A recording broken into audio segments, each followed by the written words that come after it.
when I get a Hispanic sign-up, I'm told whether I need a translator or not.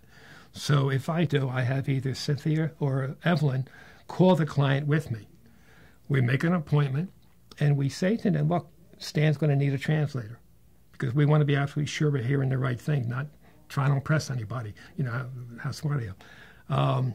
What I found is that most Hispanics know a little English, feel uncomfortable speaking it to a gringo, okay? So they prefer to have a translator. So that I'll ask them, have a daughter or a son, a sister, a wife, whatever it is. What I find interesting, though, is that while we sit around the kitchen table doing the sign-up, so I'm talking to the translator, and the translator's translating to the client, but the client's shaking his head yes and no to questions because he understands what I'm saying. And after about 10, 15 minutes, I usually find, without exception, that now I'm talking directly to the client and the client's answering the questions. And don't forget, I'm getting paperwork. And a lot of the answers to my questions are on the paperwork. So even if he can't, you know, explain it, if he has the paperwork. So what we say, what Cynthia and Evelyn usually say is, get all the paperwork. And then they'll ask us, well, what do you mean by paperwork? And we say a pay stub, a driver's license, a business card, a doctor's paperwork, a hospital's paperwork. Because all the information, anything from an insurance company, anything at all, I can find something I can use. I can show you, in fact, an example of, you know, any sign-up that I ever bring in. Paperwork will answer at least 70% of my questions. And some things that maybe they don't know or don't have, we'll find out anyhow. If you don't know the name of your workers' comp insurance company, that's okay, because your employer has it on record. And we will ask the state, what's the name of the employer's workers' comp insurance company? And we'll get an answer right back. So, you know, some things they're not going to know. But I've never had a problem getting all the information I need from not just Hispanics, but anybody that doesn't speak, because I sign up all kinds of nationalities, all kinds of people. I feel that Evelyn or Cynthia are able to make our Hispanic clients very comfortable and know what to expect from me. The Hispanic community in particular, not that all our clients are Hispanic, they're not, but the Hispanic clients are received here with the respect that they deserve. And they're able to communicate with the office because of the Hispanic people that work here. A guy gets hurt, and he's Hispanic. And the client's employer thinks, well, he's not that smart. He doesn't even speak English. They don't even tell the workers' comp insurance company.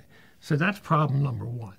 So now we have to make the insurance company aware of it. And then when that happens, sometimes the workers' comp company will say, well, you know, we're awful sorry. We were never told. And then they'll investigate the case. And then and quite often, I'm sure the workers' comp will say, oh, okay. He went to the hospital. We have hospital documentation. He did make out an incident report. So sometimes it's not the workers' comp insurance company. Sometimes the problem, quite often the problem is the employer not telling the workers' comp insurance company. The bottom line is, if you got hurt on a job and you reported it to your employer, and you went to the emergency room or you went to the company's doctor, and you did everything right, and the workers' comp insurance company is denying it just because they want to deny it, then we have a problem with the workers' comp insurance company. And does that happen? Yes. Does it happen a lot? Yes. Because their job is not to pay you.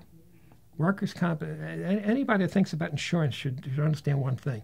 When you buy insurance, whether it's for a car or for a building or for a workers' comp insurance, you're only buying a piece of paper.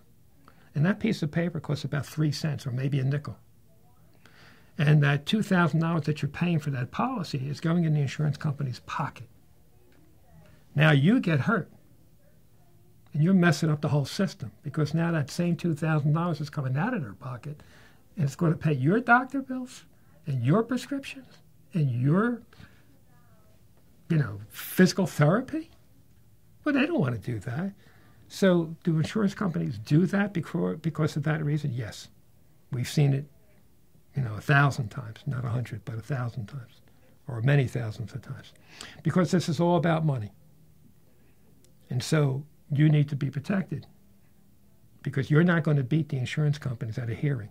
If you go to a hearing, the judge is going to say to you, Mr. So-and-so, who's your attorney?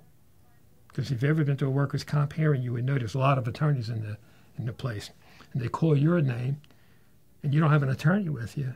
Most judges, workers' comp judges, will say, "Where's your attorney?" "I don't have one, Your Honor." "Well, okay, come back in 3 weeks with an attorney."